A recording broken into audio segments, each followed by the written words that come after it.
We thought it would be fun. We really did. My friends and I decided to go camping deep in Black Hollow Forest. Everyone said it was the best place to see the stars. No city lights, no noise, just pure, quiet nature. The five of us, me, Liam, Sarah, Maya, and Ben, piled into Liam's old van. We were so excited. We had packed enough food for a whole weekend. Tents, sleeping bags, marshmallows for the fire. We had everything we needed for a perfect trip. The drive there was long, but we didn't mind. We sang along to the radio and told stupid jokes. The sun was shining. The world felt bright and full of adventure. The trees grew thicker as we drove deeper into the forest. The paved road turned into a dirt track. Tall, dark pine trees stood on either side of us like silent giants. They seemed to watch us as we passed. Sunlight struggled to break through the thick canopy above, creating strange shadows on the ground. Liam had to drive slowly to avoid the deep ruts in the path. "Are we there yet?" Maya asked from the back, her voice a little smaller than before. Ben laughed, but it sounded a bit forced. The woods were so quiet, too quiet. The happy songs on the radio started to sound out of place. We were leaving the normal world behind. Finally, Liam pulled the van into a small clearing. "This is it," he announced, trying to sound cheerful. "Home sweet home for the weekend." The clearing was a small circle of grass surrounded by a wall of dark trees. It felt isolated. It felt like we were the only people for miles and miles.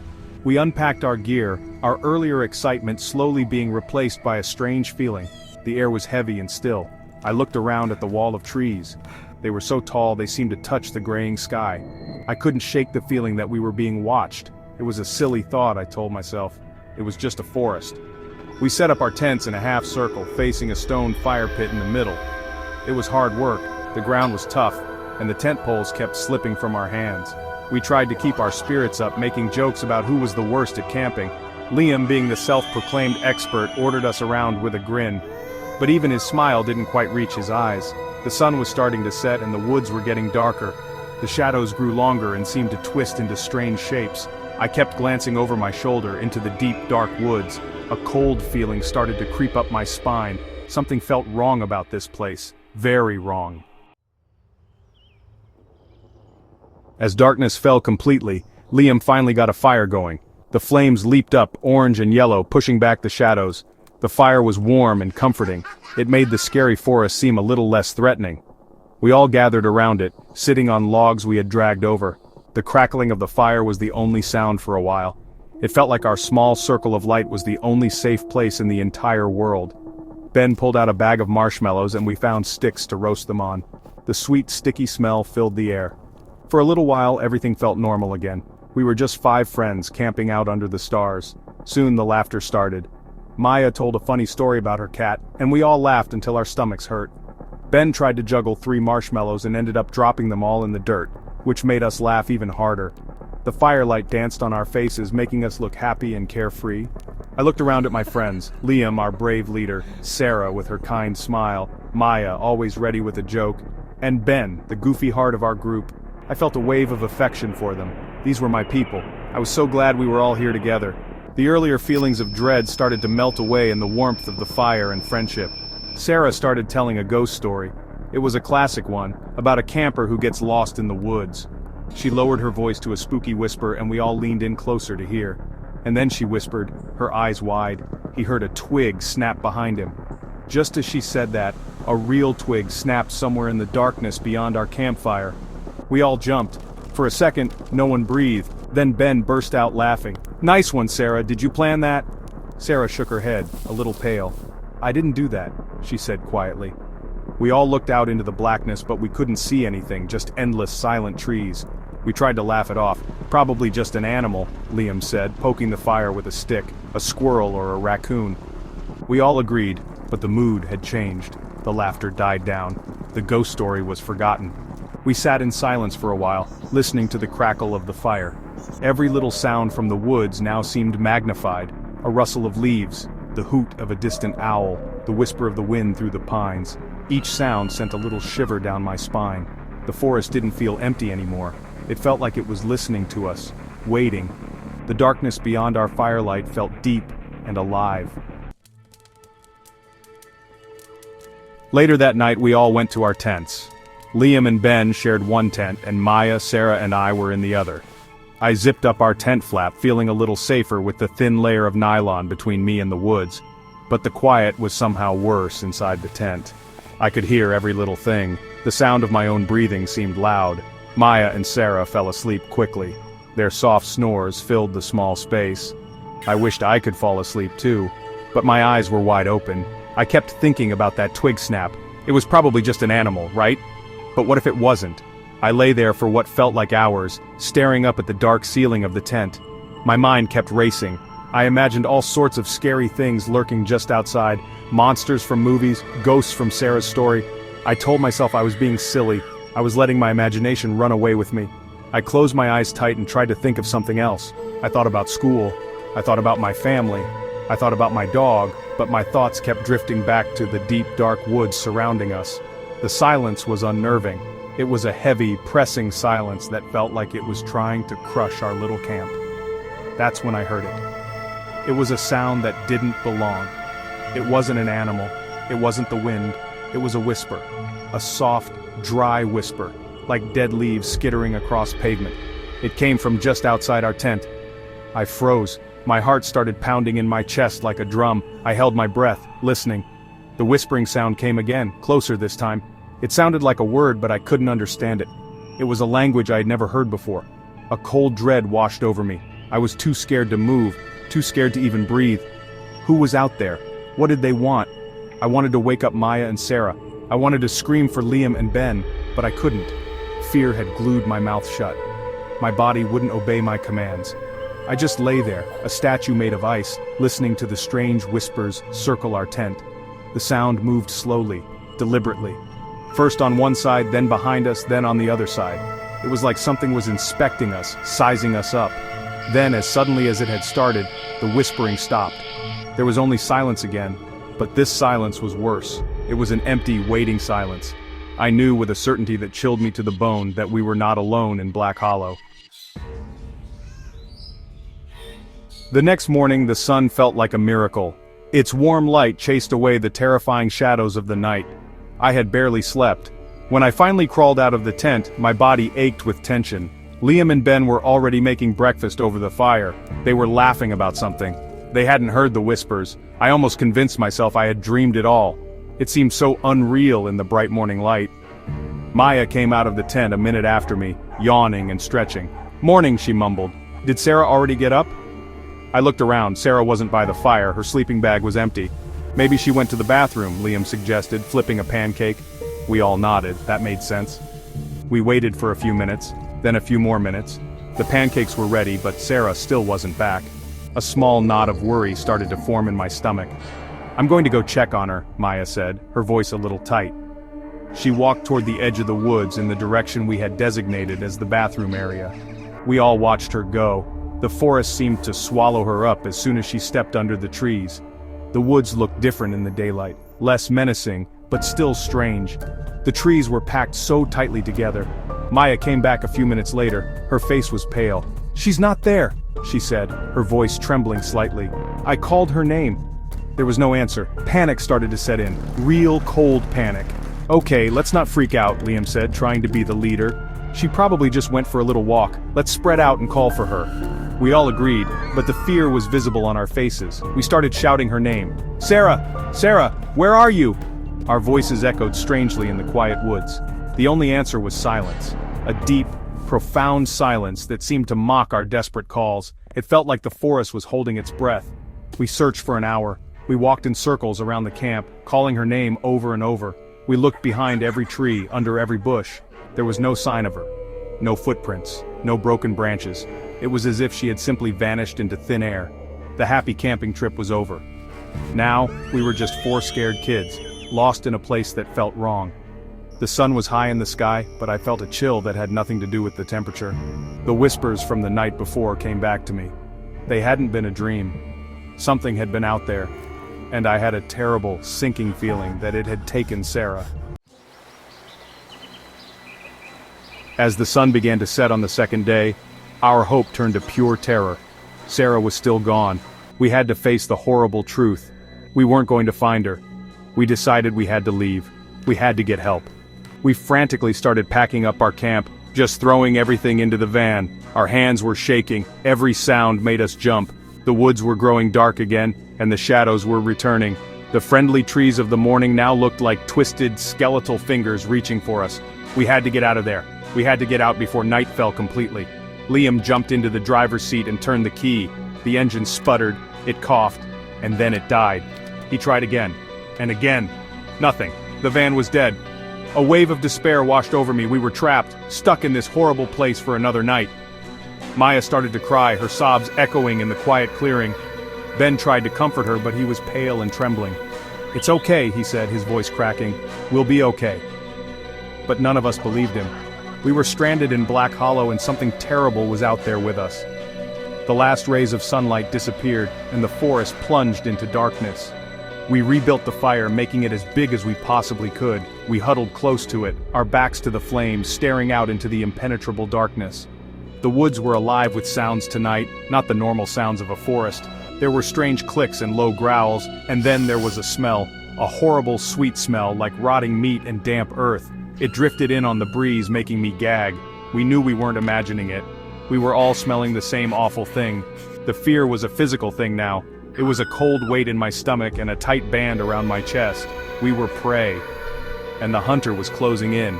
That's when we saw it. At the very edge of the firelight, something moved. It was tall, taller than any man. It was thin, like a skeleton wrapped in tight, dark skin. Its arms were long, unnaturally long, and they hung down past its knees, ending in sharp, bony fingers. But the worst part was its head. It wasn't a head at all. It was a deer skull. A bleached white deer skull with empty black eye sockets that seemed to stare right through us. It just stood there, perfectly still, half hidden by the trees, watching us. The creature from my darkest nightmares was real, and it was here. Panic exploded in our small group. Maya screamed, a raw, terrified sound that was cut short as Ben clamped a hand over her mouth. "Don't make a sound," he whispered, his eyes wide with fear. The creature with the deer skull head didn't move. It just stood there in the shadows, a silent, terrifying statue. We were frozen, trapped in the circle of firelight.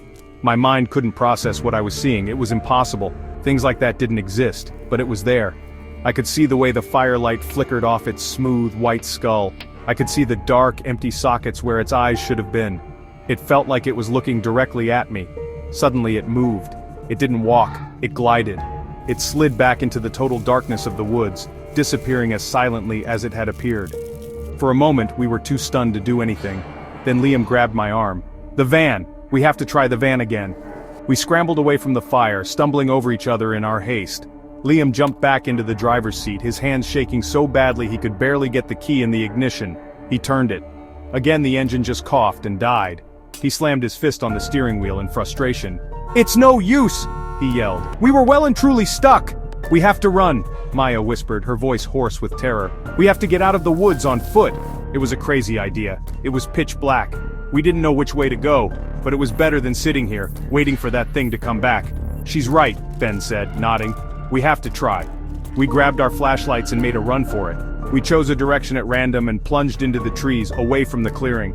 The forest immediately closed in around us. Branches clawed at our faces and clothes. Roots seemed to reach up from the ground to trip us. The beams of our flashlights cut wildly through the darkness, showing us nothing but an endless maze of trees. We ran for what felt like an eternity. Our lungs burned, our legs ached, but we didn't dare stop. We could hear things in the woods around us, the snapping of twigs, a low guttural growl that seemed to come from all directions at once. The forest itself seemed to be against us. The path we thought we were following would disappear. Trees that we had just passed would somehow be in front of us again. It was like the woods were changing, twisting and turning to keep us trapped inside. We were hopelessly lost. We were running in circles, getting more and more tired, while the monster toyed with us from the shadows. We had to stop. We were exhausted, gasping for breath. We huddled together in a small clearing, our flashlights pointed outwards, creating a tiny island of light in a sea of darkness. "Did we lose it?" Ben panted, looking around nervously. No one answered. The woods were quiet again, too quiet. The silence was heavy, full of dread. We knew it was still out there. It was playing with us. It was enjoying our fear. We were like mice in a maze, and it was the cat. watching our every move, waiting for the perfect moment to strike. The horrible smell of rot was still in the air, a constant reminder of the monster's presence. Suddenly we heard a voice. It was Sarah's voice. "Help me!" it called out, faint and weak, from somewhere to our left. "I'm over here! I'm hurt!" Liam's head snapped up. "Sarah!" he shouted, his face filled with a desperate hope. "It's her! We have to help her!" I grabbed his arm. "Liam, no! It's a trick!" I knew it in my gut. It was the monster. It was mimicking her voice to lure us away, but Liam wouldn't listen. He was blinded by the hope of finding his friend. He shook off my hand and started running towards the sound of the voice, his flashlight beam bouncing wildly through the trees. "Liam, come back!" Ben shouted after him, but he was gone. We stood there, frozen in fear, listening. We heard Liam calling Sarah's name. Then we heard a sudden, sharp cry of pain. It was cut off abruptly, and then there was silence. A terrible final silence. We knew what had happened. The monster had taken him. Maya let out a choked sob. Ben pulled her close, trying to shield her, but he was shaking as much as she was. There were only 3 of us left. The forest felt like it was closing in, the trees like the bars of a cage. There was no escape. We were just waiting for our turn. We didn't wait long. A new sound started, a soft, rhythmic tapping. It came from the darkness right behind Ben. Tap, tap, tap. He slowly turned around, his flashlight beam shaking. The creature was standing right there, not 10 feet away. Its deer skull head was tilted to the side, as if it were curious. Before Ben could even scream, one of its long, thin arms shot out. It moved faster than I could have imagined. The sharp, bony fingers closed around Ben's throat. It lifted him off the ground as if he weighed nothing. He made a horrible gurgling sound, and then the monster dragged him, kicking and struggling, back into the suffocating darkness. It was just me and Maya. We were screaming. We didn't even care about being quiet anymore. We just ran. We ran blindly, with no direction, no plan. All we knew was that we had to get away from that spot, away from where Ben had been taken. The forest was a nightmare of tangled branches and deep shadows. My flashlight beam danced crazily in front of me, illuminating terrifying shapes in the trees. Every shadow looked like the monster. Every gust of wind sounded like its dry whisper. Fear was a fire in my veins, pushing me to run faster, harder, even though my legs felt like they were going to give out. We could hear it behind us. It wasn't running. It was moving through the trees with an unnatural speed, its long limbs carrying it through the branches above us. We could hear the scrape of its bony fingers on tree bark. We could hear its low, guttural clicks and growls. It was hurting us. It was driving us deeper into the heart of its domain. Maya was running just ahead of me. She risked a look over her shoulder. Her eyes were wide with a terror so profound it stole her breath. "It's right there!" she shrieked. I didn't dare look back. I just kept running, my heart hammering against my ribs. Maya tripped. She fell hard, her flashlight flying from her hand and rolling into the darkness. She cried out my name. "Help me! Don't leave me!" I stopped and turned back. I shone my light on her. She was on the ground trying to scramble to her feet, her ankle twisted at a bad angle. And behind her the creature was slowly emerging from the trees. It moved with a terrifying grace, its deer skull head gleaming in my flashlight beam. I was frozen. I wanted to help her, she was my friend, but my body wouldn't move. My survival instinct was screaming at me to run, to save myself. I made a decision I will regret for the rest of my life. I turned and ran. I left her there. I can still hear her screams. They followed me as I crashed through the undergrowth, sobbing and gasping for air. Her screams were filled with pain and terror, and then they were suddenly cut off. Just like Liam's had been, just like Ben's. I knew I was alone now, the last one left. The monster had taken all my friends, and now it was coming for me. I ran and ran with no hope, no direction, just the desperate animal need to stay alive for one more second. The forest was a black, swirling vortex, and I was falling into its center. I don't know how long I ran. Hours, maybe. The night seemed to last forever. The forest was a confusing, terrifying maze. Paths would appear and then vanish. I felt a constant presence behind me, just out of sight. The air was thick with the smell of decay. I was sure I was going to die. I was just waiting for those long, bony fingers to close around my neck. I eventually collapsed from exhaustion at the base of a large tree, unable to take another step. I curled into a ball, closed my eyes, and waited for the end. I was too tired to be scared anymore. I was just empty. But the end didn't come. Instead, I saw a faint light through my eyelids. I slowly opened them. It was a pale, gray light, dawn. The sun was rising. The terrifying darkness was finally starting to fade. I sat up, my body screaming in protest. Every muscle ached. I was covered in scratches and bruises. I looked around. The forest still looked menacing, but the sunlight gave me a tiny spark of hope. I got to my feet and started walking, stumbling like a zombie. I just picked a direction and walked, praying it was the right one. And after what felt like another lifetime, I broke through the trees. I was standing on the edge of a paved road. I must have looked like a wild animal. A truck screeched to a halt a few feet away from me. The driver, a man with a kind, worried face, jumped out and ran to me. "Are you okay, kid?" he asked, his voice full of concern. I couldn't speak, I just started crying. Uncontrollable, racking sobs. He wrapped a blanket around my shoulders and helped me into his truck. He called the police. I was safe. I had survived. The police and paramedics arrived. They asked me so many questions. Where were my friends? What happened? I tried to tell them. I told them everything. About the whispers. About Sarah disappearing. About the creature with the deer skull head. They didn't believe me, not a word of it. The sheriff looked at me with pity in his eyes. He said I was in shock. He said I must have gotten lost and imagined the whole thing. They searched the woods for days. They found our campsite. They found the dead van. They even found Liam's body, far from the camp. They said he must have fallen and hit his head. They never found Sarah, or Maya, or Ben. They said they probably got lost and succumbed to the elements. They listed them as missing. My parents took me home. I had to see a therapist.